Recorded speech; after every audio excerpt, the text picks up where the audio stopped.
I must say, I'm really astonished at the number of people that have turned out for this today. I thought if we got 20 people, we'd be lucky. So I think that this is testimony to what we're trying to get accomplished here.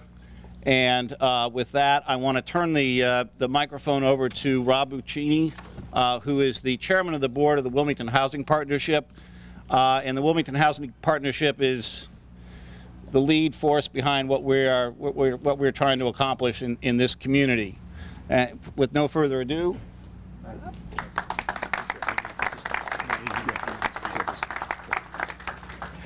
So first I wanted to thank the board and the staff of the Wilmington Housing Partnership. We have a huge staff of 4 people that does not confuse activity with results. So about 11 months ago, Darryl Graham really started pushing us at the Housing Partnership to focus our attention here on the east side. We had a successful project a block away called Kirkwood Manor, and with the downturn in the housing market, that project slowed down.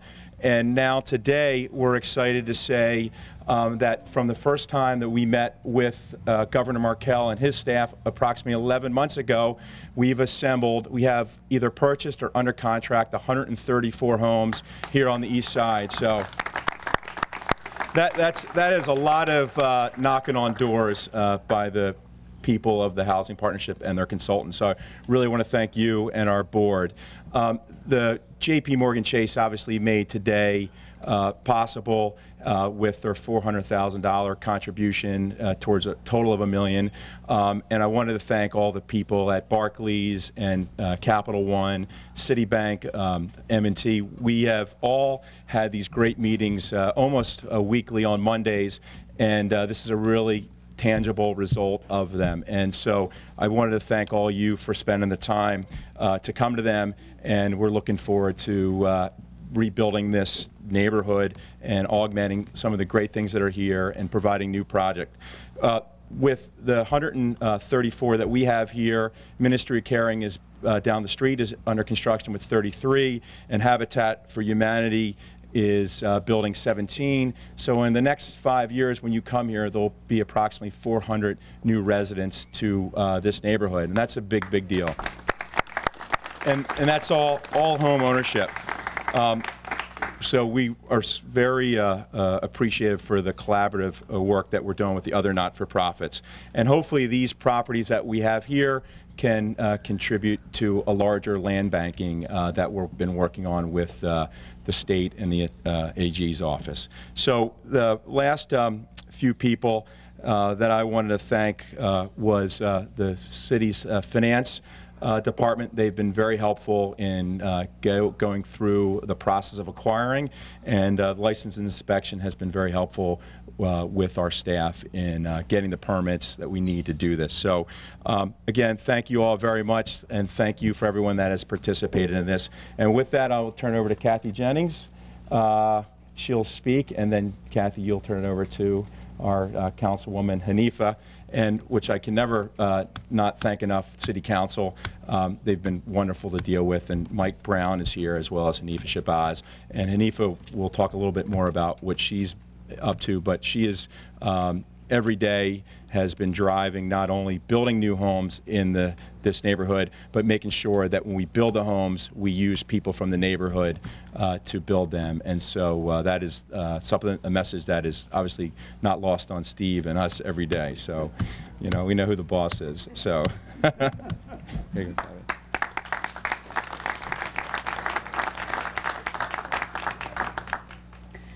Good afternoon, everyone.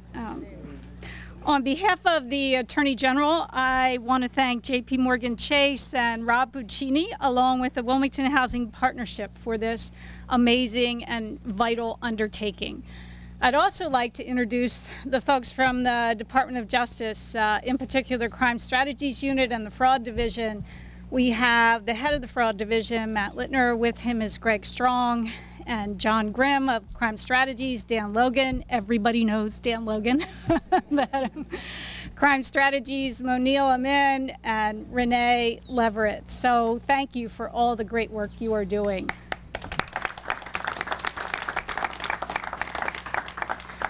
And I really want to thank the governor as well, because housing is at the core of what is going to bring this city back to where this city should be. Housing is unquestionably tied to crime, and crime is what I know, so that's what I'm going to talk about. Improving the stock and mix of housing available in a neighborhood demonstrably reduces crime. Tearing down or renovating one abandoned house has a measurable effect on crime. And so the initiatives here are going to inevitably reduce crime. Several months ago, the Department of Justice was fortunate enough to have been given the opportunity to launch the Crime Strategies Unit. This unit was formed in part with funds made available through Chase and through the good graces of the General Assembly, the governor. Thank you, Senator McDowell, and many others here today for making this possible. The concept, Representative Bolden, Councilwoman Shabazz, Councilman Brown, and others who are here. The concept of crime strategies is to reduce crime by helping to strengthen our communities, the relationships within the community, and by improving the physical environment in which we all live. These changes can be as small as helping to get streetlights fixed, to removing graffiti, to focusing on quality of life crimes, to targeting the most violent offenders who are wreaking havoc on the good citizens who live in our communities and cannot come outside to sit on their porches like my grandmom did when she raised me. And so if we improve the physical environment in which we all live, crime will go down. If we help to strengthen the communities in which we live and work, crime will go down. The members of the Crime Strategies Unit have formed partnerships with everyone who is instrumental in crime reduction, including licenses and inspection, the Department of Public Works, the great people like Officer Ferris over here in the Community Policing Division of the Wilmington Police Department. The governor has offered the assistance of every cabinet secretary in the crime reduction effort, and it is all designed to improve the physical environment in which we live.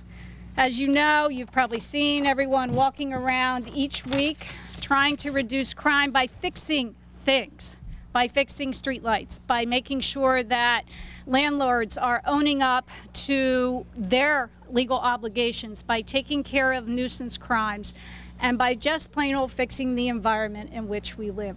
We owe it to everybody who lives here. We owe it to you. We owe it to everybody who lives in this city to do better. And we are so grateful that Chase has made such a deep commitment to this city. We are so grateful that the Wilmington Housing Partnership, that people like Rob Buccini and so many others have made the kind of commitment that will work in this city. People are starting to come out. People are sitting on their porches. We can talk about all the successes we've had so far. We're brand new, so give us a chance to really dig in there. But perhaps the greatest success I've heard is that people have told the Crime Strategies Unit, the Wilmington Police, that for the first time in a long time, they can get out of their houses and sit on their porches and start to feel like we care, like we can make a difference. It does take a village, and so thank you so much for these vitally important housing efforts. Take care. I'm going to introduce Senator Harris McDowell. Harris McDowell was very helpful in the last legislative session. We went down and presented lots of the concepts that we had here for the Eastside, and want to thank him for his support. Thank you. Thank you. I'll try to be brief so we can get to the governor, who's the main speaker. But I want to recognize that there are a lot of banks that have been involved in this. And very often we don't think of the largesse of banks, but it's very important. The J.P. Morgan Chase, Bank of America, Capital One, Community Bank, Citibank, PNC Foundation, and Barclays Bank Card, and M&T Bank all have contributed to the effort here today. Not just what is their responsibility to contribute. They're now going beyond their responsibility under DCRAC and under the laws and saying, we're going to put some of our own money into this. And I want to congratulate them for that.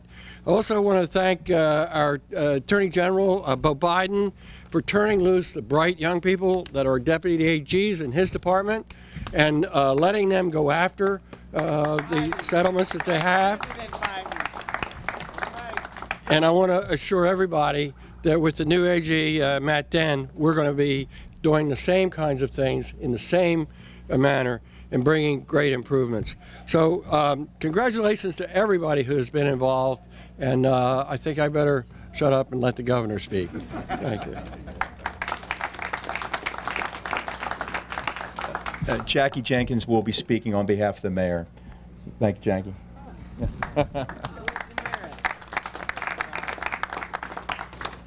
Thank you, Rob. On behalf of Mayor Dennis P. Williams, I want to thank the Wilmington Housing Partnership and J.P. Morgan Chase for supporting the vision of the Eastside Rising Initiative, which looks to revitalize Wilmington's Eastside community. Today's groundbreaking and demolition symbolizes a pivotal step in public and private partnerships working to positively impact our local community. This project will hopefully be the driving force to spark revitalization throughout the city of Wilmington. The J.P. Morgan Chase's $1 million investment demonstrates their commitment to the Eastside Rising concept and strong support to create affordable housing opportunities for low-income families and households in a low-income census tract on the East Side. Hopefully, this commitment to community development and revitalization displayed by the J.P. Morgan Chase Foundation will encourage and motivate other public and private organizations to invest in this project. It is important to note the Eastside Rising and the Eastside Blueprint Community Strategic Plans go beyond housing issues and address comprehensive neighborhood development strategies which include crime reduction, economic development, community empowerment, youth development, streetscape improvements, historic districts, zoning, and land use. Through this project, numerous vacant and neglected properties will be transformed into new energy-efficient housing units. Building new housing units alongside new and existing businesses will create a safe and strong community. Again, it is important to recognize the lead affordable developer in this project, the Wilmington Housing Partnership. As the premier affordable developer in the city of Wilmington, the Wilmington Housing Partnership continues to support the long-term growth of our local communities by creating new affordable housing opportunities for our residents. Thank you.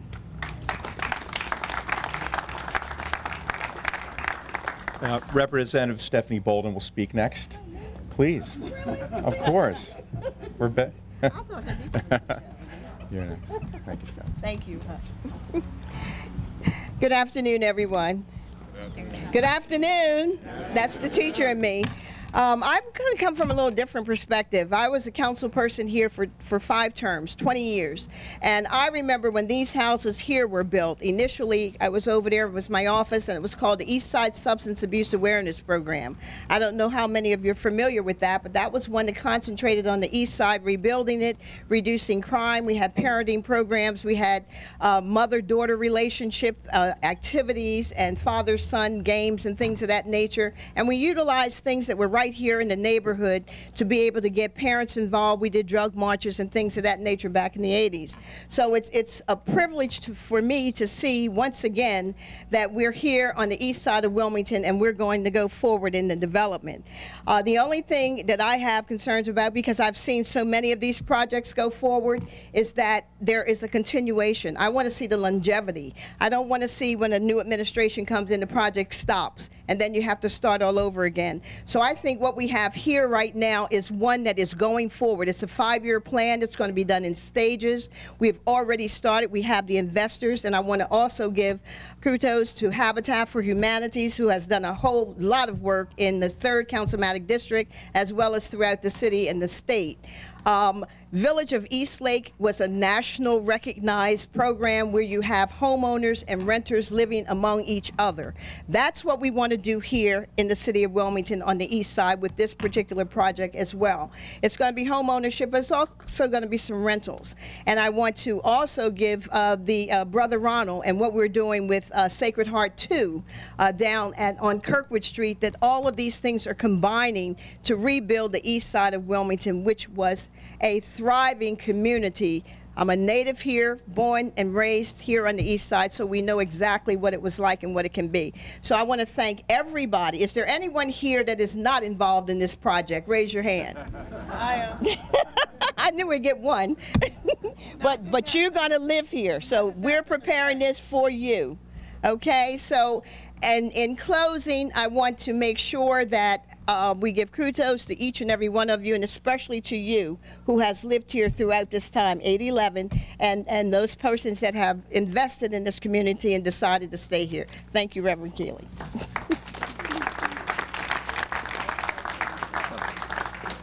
David Walsh of JP Morgan Chase will speak next. David works with Don Mell and with Darrell Graham. Thank you, Rob. Good afternoon, everyone. On behalf of the 8,200 employees who work in and around the Wilmington, Delaware area, I'm delighted to be here to celebrate the groundbreaking of the Eastside Rising redevelopment. Working with our government partners at the state, the city, the Attorney General's office, and the local partners, we believe this is going to be such a transformative project that we're incredibly thrilled to be part of it. JP Morgan, as you've heard, JP Morgan's investment into the redevelopment has now totaled over $1 million and has been made by the foundation area of the bank. What's really exciting about the foundation and the support they've provided is that the grant itself is going to be used for a number of incredibly good purposes.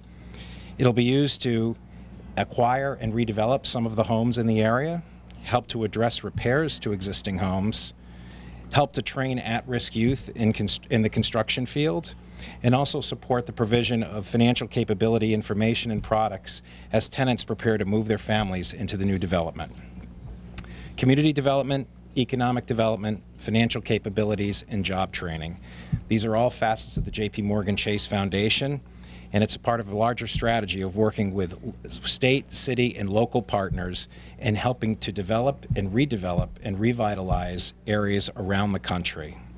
I'd like to acknowledge Darrell Graham from our global philanthropy area, who has championed this project internally at JP Morgan Chase.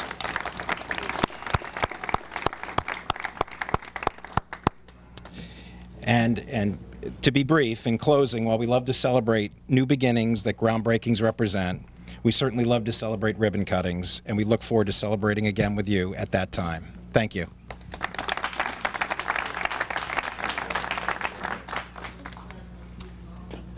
Jim Kelly from Capital One will speak next. Many of you know Jim, and Jim has been a key person in our community for the last, I guess, decade or so, and we're thrilled that we're roping Jim into the project.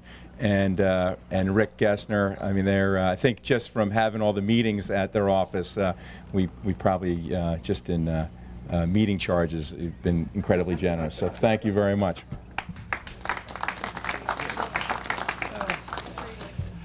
This morning I was at a meeting with a Chase fellow, Bill Wallace. I was just finished a meeting a little while ago with another one, Mike Zabranik, and I've got all these Chase people around me today, and I'm wondering if I switched banks.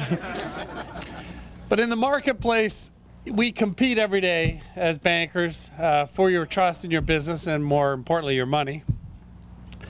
And it's a healthy competition. When it comes to projects like this, though, we come together, we collaborate, and we make a difference in our communities. And that's really, you know, I stand here before you representing all of the other banks that have been a part of this and will continue to be.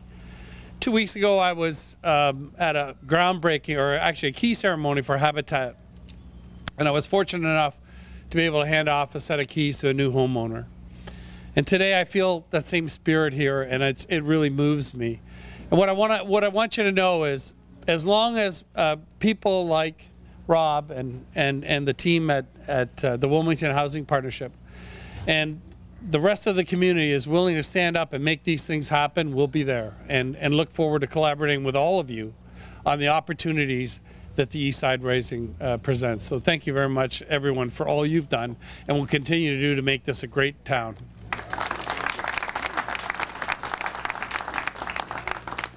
And I'd like to introduce Steve Martin next. Steve, who works so hard, and it's been such a pleasure to work with this year. Steve, thank you. Good afternoon, everyone. It's such a pleasure to see so many faces here, so many people who have been vital to this initiative. And as I was telling my wife this morning, we're now ready to go. We acquired a nice assembly of houses. We're ready to demolish our first 8-pack of houses, to build 5 new home ownership opportunities. And all of you have played a vital role in this. Going to the city of Wilmington with the mayor, with his workforce development, where he provided some funding so local hires can get some training. I think that was admirable. The local CDC with Reverend Keeling, him being the voice of this initiative. Darryl Graham, who pulled me into this some 3 years ago, and we thought we'd never get to this point, so I want to thank Darryl with his vision. Rob Buccini, who keeps raising the bar for us. You know, we're here now, he wants us to go here. And I'd like to thank our staff, which is Natalie Howe, Shane Martin, and Bianca Haskin for all your tireless work. I'd like to thank our realtors, Melinda Proctor, Cynthia Alworth, if she's here, Tyreek Wallace, John McNamara, if he's here, and PJ. These guys have worked tirelessly. We assembled, as Rob said, somewhere upwards of 130-some units on the east side in less than 11 months, and that's really hard. Going door to door, trying to get community buy-in, also making sure that people understand that it's not about justification, it's about rebuilding, stabilizing the community. And the last thing I want to say, that these houses are going to be marketed to families of middle income, and that doesn't mean that it's poor. A family of 4 people can make up to $80,000. I think that's great. That's pretty much what your medium income is. So again, we're trying to bring some income diversity here as well. We have a project on 800 Spruce Street that we just completed.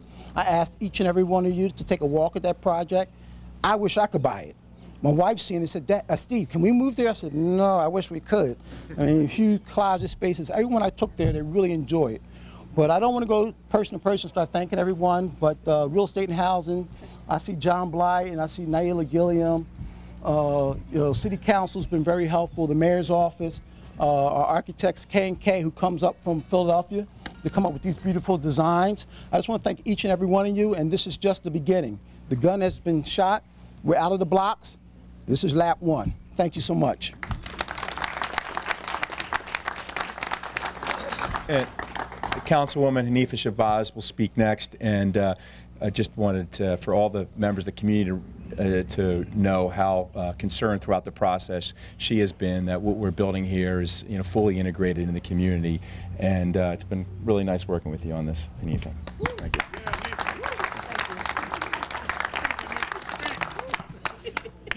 Thanks, Rob, but I could not do it without my colleagues, and I have to recognize Councilman Mike Brown, who's here, as well as my Chief of Staff, Romaine Alexander. The things that I do, it takes more than one vote, and so I have to recognize my council members.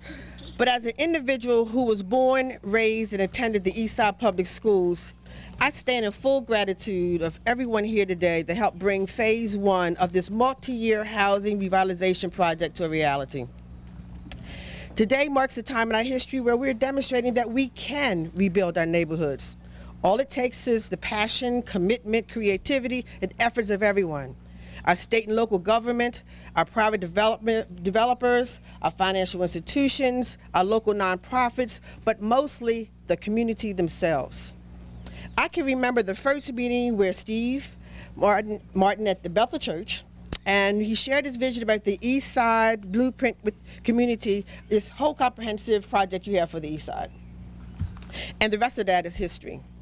We continued planning under the leadership of the Central Baptist Community Development Corporation, under the leadership of Reverend Terrence Keeling, excuse me. which brought together several nonprofit housing developers who embraced the Eastside Rising housing project and pledged their commitment through a MOU to implement various components of the project. And one of the major parts of that MOU is that they hire our own individuals that live right here in the neighborhood.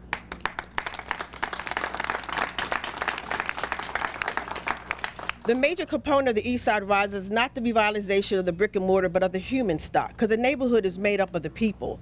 And is that implementation of the Eastside Rising, not just the housing component, but all the other major components that make it be what it is, that's going to turn this neighborhood around to be an example of us working collectively together to make Wilmington a great city, is going to be demonstrated. Another indication that great minds think alike, I would like to take this opportunity to invite every one of you to the Eastside Rise's one-year recap press conference on Wednesday, December 3rd at 11 a.m. at the Central Baptist Church at 9th and Pine Streets. This demolition of the 8 Bennett Street properties, Phase 1, demonstrates the commitment of the Wilmington Housing Partnership to the Eastside Rising Housing Developments Coalition, and I'd like to give them applause.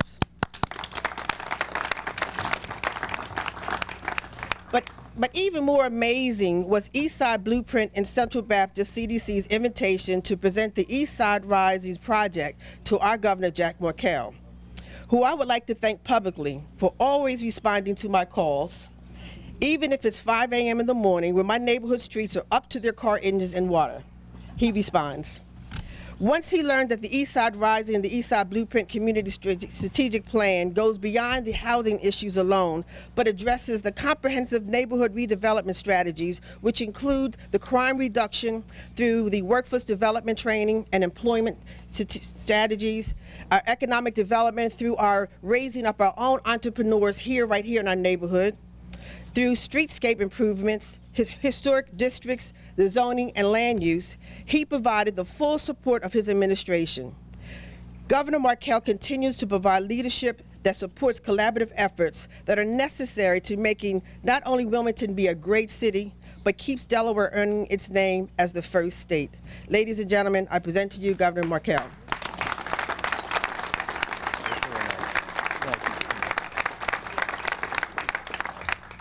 Well, thank you, Hanifa. Great to be with you and Councilman Brown and Senator McDowell and Representative Bolden, as well as all of you.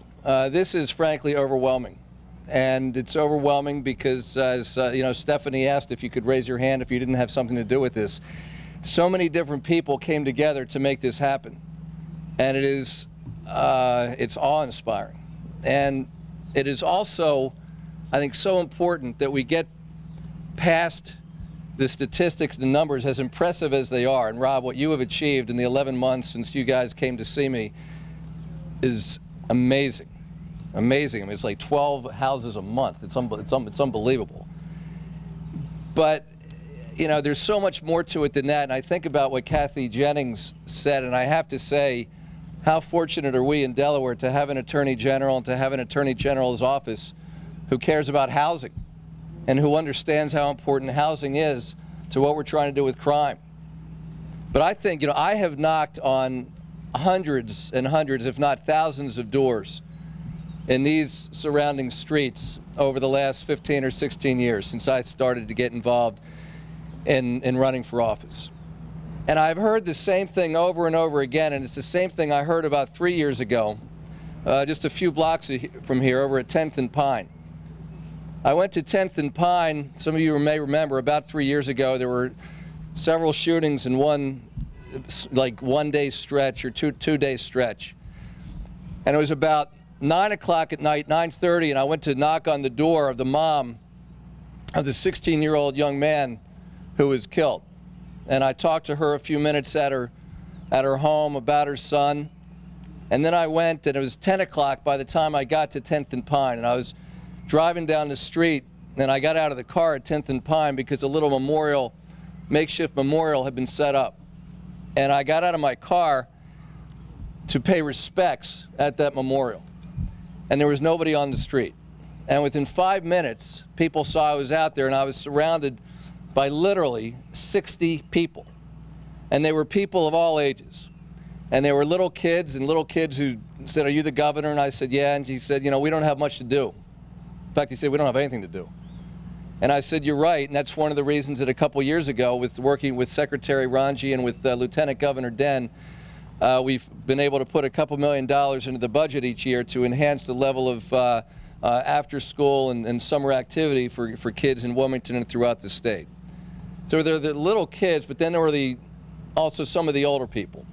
And what I heard from these older people is exactly what Kathy Jennings was talking about, which is they said, all we want to be able to do is we want to be able to sit on our front porch at night and talk to each other, just as we were able to do for years. And when we were raising our kids in this neighborhood, that's what we did, and we all looked out for each other's kids. That's all we want. That's all we want. And it is we live in this imperfect world where unfortunately what existed, decades ago, right now or in recent years has not existed for so many of these families. But I do believe, and I think what Hanifa said was right, and there are so many people for us to thank, and we are incredibly grateful to all of the banks and to the Wilmington Housing Partnership and to Rob and all these folks who have come together. But it doesn't happen without the grassroots support and without the leadership in the community.